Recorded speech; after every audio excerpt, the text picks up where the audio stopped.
The sounds of gunfire piercing the night in Nuevo Laredo. Gang members paralyzing traffic with spike strips. Charred tractor trailers lining the highway. Is the United States federal government going to control our southern border, or are we going to let the Mexican drug cartels do it? The U.S.-Mexican border crisis has long been a pressing issue for the U.S. government. With each passing day, the tension between the two parties intensifies, painting a grim picture of the realities faced in the region. This never-ending conflict might seem chaotic at times, but behind all of the bloodshed and turmoil lies a complex network of operations orchestrated by some of the most powerful drug cartels, their influence creeping into every nook and cranny along the border. At the center of it all, none other than the Sinaloa cartel, the ruthless gang that was once led by the infamous El Chapo Guzman. But how can this be? Stay tuned as we unravel the layers of this unsettling story. Well, Mexican drug cartels are not shy about making their presence known along the southern border to the point where they are turning everyday border towns into all-out war zones. It's no secret that the Mexican cartels have long used their shared border with the U.S. to their advantage, be it for their smuggling operations or for sheer intimidation. U.S. forces definitely had an uphill battle to uphold in dealing with such ruthless gangs. Cartels wanted to establish control over the border, and they weren't shy about going all the way either, as they were willing to start an armed conflict if need be. But then came a blessing. The arrest of a Mexican drug lord whose reach was far and wide. He was cruel, unforgiving in his ways, and one of the main destinations for his drug trade, the United States. Tonight, Joaquin Guzman, El Chapo as he's called, seen right here during his reign of terror. And tonight here, this is what he looks like now, captured as the sun came up this morning in a resort where he was staying. The U.S. regarded El Chapo's arrest and extradition as a significant victory in their fight against the cartels. But who was El Chapo, and why was his capture so crucial? To answer this question, we first need to do a deep dive into his rise to power. Joaquin Archibaldo Guzman, better known as El Chapo, was born on April 4, 1957, in the rugged mountains of Sinaloa, Mexico. His journey into the world of drug trafficking began in the 1970s when he joined the Guadalajara cartel, led by Miguel Angel Felix Gallardo. El Chapo quickly proved his worth and effortlessly rose through the ranks of the organization.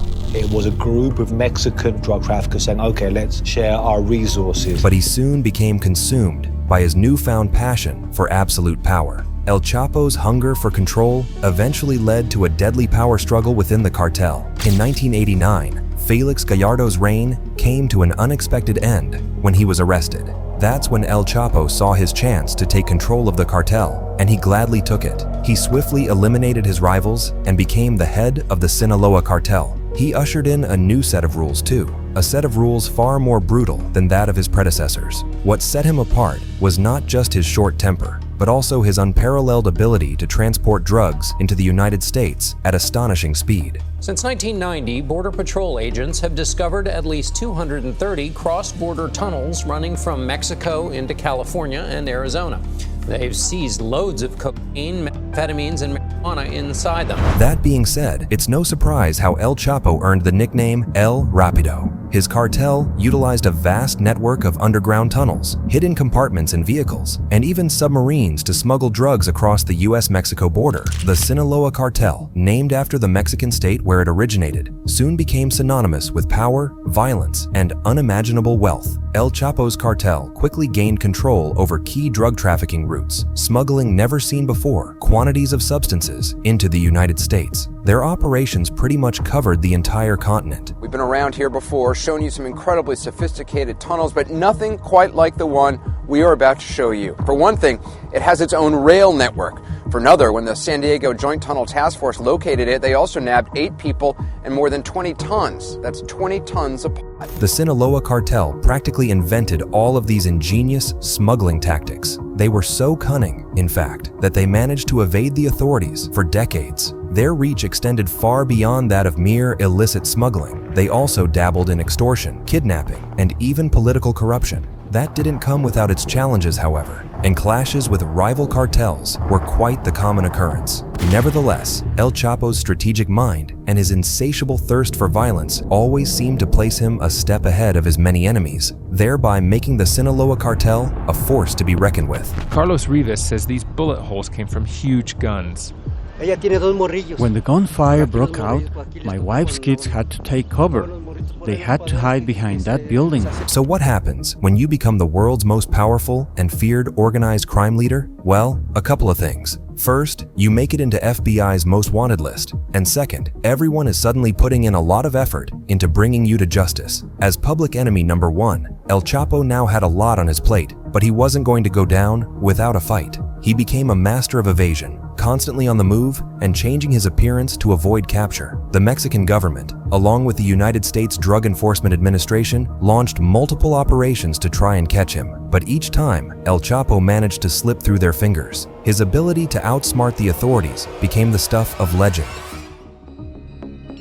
A news alert coming out on this one. The infamous El Chapo headed our way. He's now being extradited to the U.S. from Mexico.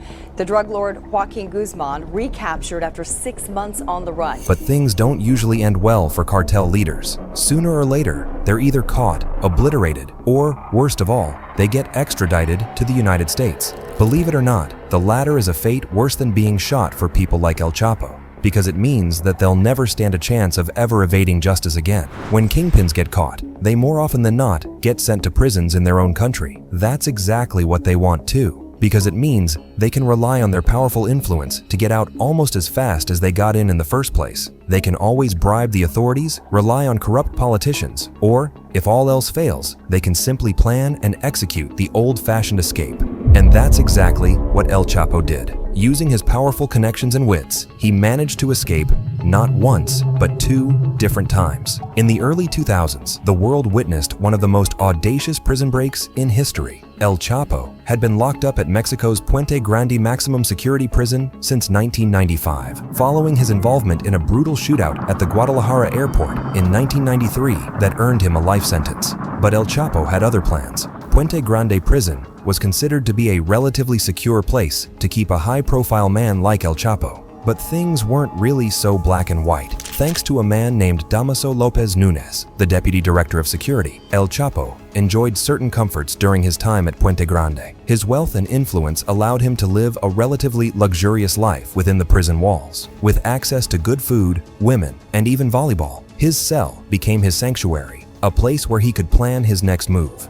His cozy life took a hit when Damaso departed Puente Grande amidst corruption suspicions. Suddenly, El Chapo found himself feeling vulnerable, facing his worst fear: the Mexican Supreme Court's decision allowing the extradition of Mexican prisoners, including El Chapo, to the United States. So, on January 19, 2001, El Chapo decided to make his move. Things become relatively unclear from this point on, with some believing that he was smuggled out in a laundry cart, while others arguing that he simply walked out the door. Whichever theory you might believe, El Chapo's daring escape meant that he could continue his vicious dealings for another decade. The capture of the man some call Mexico's Osama bin Laden, one of the most wanted criminals in the world and the top illegal drug dealer in the U.S., drug lord Joaquin Guzman, known as El Chapo or Shorty, became notorious for his global empire, his ruthless reputation, and his legendary ability to elude police.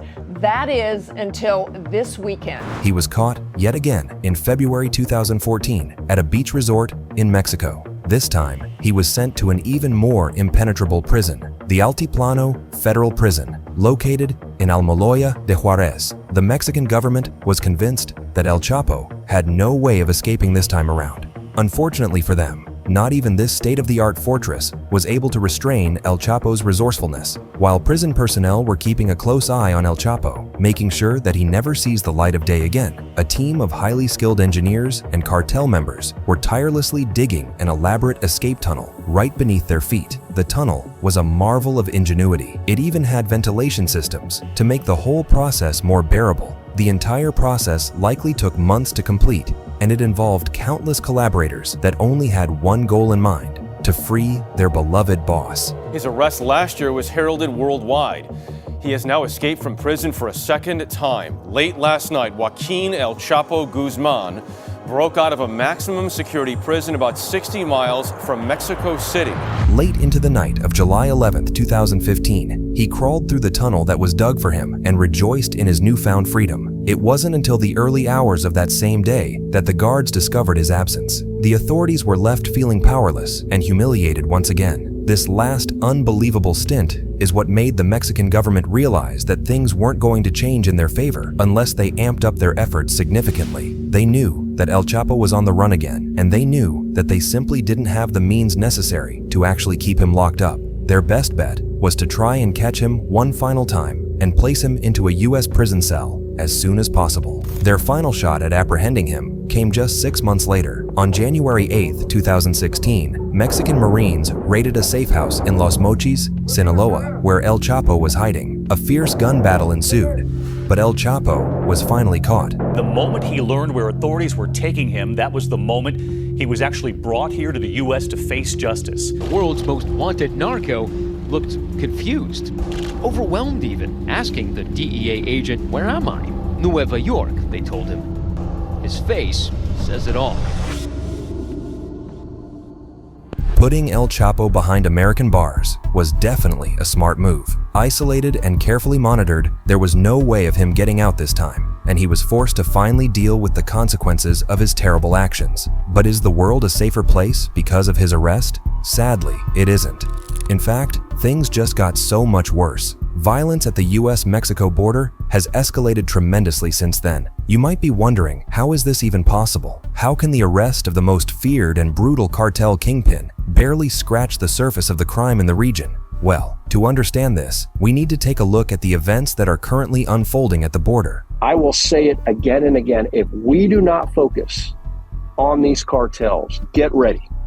Get ready. If we continue to attack the symptoms of everything you've not talked about, drug trafficking, weapons trafficking, money laundering, this adjustment from smuggling to the trafficking of people, domestically, yes, we have to challenge that. But if you don't go after who the problem is, which is these cartels, and crush their labs, you're just seeing the beginning. How did the US-Mexican border crisis start, and why didn't it end by now? This ongoing issue didn't just pop up overnight. It's deeply rooted in a complex history of political, economic, and social factors shaping the relationship between the neighboring countries. The US-Mexico border is nearly 2,000 miles long, with much of the land having an existing border wall. But it wasn't always that way. The first barrier between the countries was built in the early 1900s and was only there to deter cattle from crossing over. Fast forward to today, and the high walls that have since been built are meant to block people instead. This makeshift encampment behind me can be a lifeline for migrants crossing this treacherous terrain here along the Arizona border. You can see migrants behind me getting food, water, and basic necessities here before being transferred over to Border Patrol agents. When the North American Free Trade Agreement, or NAFTA for short, was inaugurated in the 1990s, its goal was to achieve better collaboration between the US, Mexico, and Canada. The agreement was quite successful, but it also attracted some less favorable, unforeseen consequences. People who lived in close proximity to the borders complained that they were being pushed out of the agricultural game by the US, which led to them seeking better opportunities within the United States. Then came the 2000s, when the states pushed for stricter laws against immigration. A ton of new security measures were then quickly taken at the border. They included surveillance cameras, physical barriers, and even more Border Patrol agents. Meanwhile, local cartels were getting increasingly more volatile as they realized that they would have to work overtime in order to make sure that their products could still seep through the cracks of this new system. Hiding drugs inside these gas tanks so that the customs people have to cut it open with a blowtorch. This led to a horrific spike in violence in the region, which in turn led to even more people trying to flee the dangerous grounds they found themselves in. As this never-ending cycle continued, the number of people seeking asylum grew at an accelerated pace, and to make matters worse, the process through which they could get in was extremely time-consuming and complex. People were stuck. The authorities had no foolproof way of dealing with the situation, and cartel activity was running rampant. Like many people in Juarez, Maria Torres cries at all the suffering. She lost 4 children in 5 years, 1 strangled, 2 shot, 1 overdose. Near El Paso, Texas. It's not just desperate families turning themselves into the Border Patrol, but adult men running away from the agents. Since then, every elected head of state has had their own strategies in dealing with the region, with a notable example being former President Trump's zero-tolerance policy that caused the displacement of numerous families fleeing Mexico. Keep in mind that several of the asylum seekers were just kids who were in serious danger of losing their lives on their way there, and even more so, if they were forced to turn around and go back home. No one with these children dumped out on the side of the river here on our farm. Daniel made the 5,000-kilometer trip with his 2 young cousins to escape gang violence and poverty back home. Sadly, as the crisis progressed, so did the drug cartels in seizing what they saw as a valuable opportunity. All of the chaos surrounding the border served as the perfect decoy that would allow them to get their product into the United States unbothered. This led to an even bigger crisis that extended way beyond the border walls and armed guards. People in the US were losing their lives to addiction at a scary, unprecedented pace. The culprit? A new, devastating drug called fentanyl. This is where the Sinaloa cartel comes in yet again. Even with El Chapo now being behind bars, likely for the rest of his life, the Sinaloa cartel is far from being a distant memory. With El Chapo out of the picture, the cartel went through a change of structure and re-emerged under a new command. Enter Ismael Mario Zambada Garcia, or El Mayo, as he's now known around the world. A long-standing member of the Sinaloa cartel, trusted by Chapo and feared by everyone else. He, along with El Chapo's remaining sons, are now running the operations, and, by the looks of it, they're not planning on stopping anytime soon. Mexico is experiencing a sharp rise in violence. Some of the most notable examples in recent weeks include a series of roadside bombs in the state of Jalisco that left 4 police officers dead. The amount of fentanyl that has been getting in is at an all-time high, while overall drug busts are on a downward slide. El Mayo and his gang have been incredibly successful in their smuggling operations by using some of the same tricks their former leader once employed. They're not taking things for granted either, as they remain extremely elusive, with authorities barely being able to make a dent in their enterprise so far. So, now that we know how the Sinaloa cartel managed to stay alive and, unfortunately, even thrive, in spite of all the efforts made by both the US and the Mexican governments to have them dismantled and destroyed, what is there to do? Strange as it may sound, it seems like none other than El Chapo himself could be the missing link needed to solve this entire ordeal. As his extensive trial unraveled, a number of important revelations came out that shook everyone involved in this crisis to their very core. Let's take a look at what went on after his capture. El Chapo was sent to ADX Florence in Colorado, also known as the most secure supermax prison in the US, where he is currently serving life in prison. He is under strict supervision and is locked away, alone, for 23 hours per day, just like every other inmate. Moving on to the inner workings of his trial, shocking information about how El Chapo and his cartel operated started coming to life. As it turns out, not only was the entire operation a lot more elaborate than what the authorities initially thought, but the degree to which the Sinaloa cartel managed to find and exploit every weakness in the border was astounding. The first jaw-dropping moment? The extensive network of tunnels used by El Chapo's cartel to ferry drugs across the border. 6 people are under arrest tonight after U.S. authorities discovered a drug tunnel between San Diego and Tijuana. The tunnel, the length of 6 football fields and 6 stories below ground, has rail tracks, ventilation, and electricity. Law enforcement seized more than 1,700 pounds of cocaine.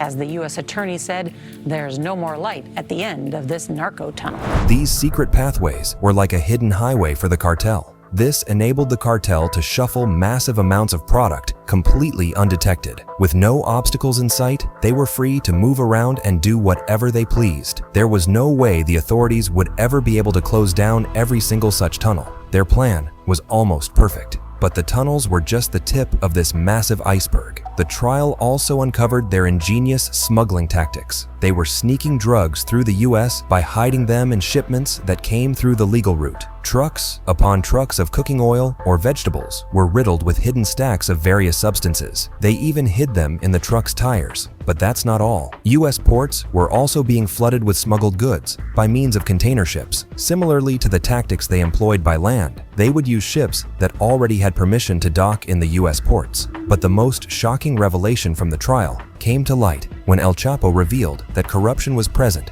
down to the very core of the very government that publicly swore to bring an end to the crisis. But behind closed doors, billion-dollar deals were being made. Unbeknownst to the general public, El Chapo wouldn't have been able to build up his vicious empire without making some friends along the way. so he went as far as to establish powerful connections with fellow Colombian cartels, as well as, more surprisingly, a lot of high-ranking officials within the Mexican government. Mexico's former top cop is behind bars. The attention turns to the man who got away, a case that further proves corruption can rise all the way to the top. Genaro Garcia Luna was convicted of taking massive bribes to protect drug cartels he was supposed to be taking down. These priceless bits of information are of great significance for U.S. authorities who are currently fighting the good fight. If they get better at understanding how the Sinaloa cartel conducts its shady business, then they will have a greater shot at eventually shutting them down for good. Hopefully, that happens sooner rather than later, because, for now, they're still sitting at the very top of the organized crime food chain. As for El Chapo, life in a U.S. prison is a far cry from the life he's been previously accustomed to. At one point, he even wrote a letter to a U.S. judge explaining that he's being treated unfairly due to his previous prison escapes. In another letter, this time addressed to the President of Mexico, he pleaded to be relocated to a jail in his home country. This is not a decision that Mexico's President, López Obrador, can take lightly. High-profile cases such as El Chapo are bound to be examined, looked at, and analyzed. The way he's handled will most likely become the norm for other prisoners of similar importance. Besides, El Chapo's experience in escaping prison is no laughing matter, and authorities are convinced that, if given the opportunity, he will definitely try to do it again. Do you think El Chapo will try and make a run for it again? We'd love to hear your thoughts, so feel free to let us know in the comments below. In the meantime, if you've enjoyed our video, please give it a thumbs up. And if you would like to see more videos like this, feel free to hit that subscribe button to make sure you never miss one again. Until next time, stay safe.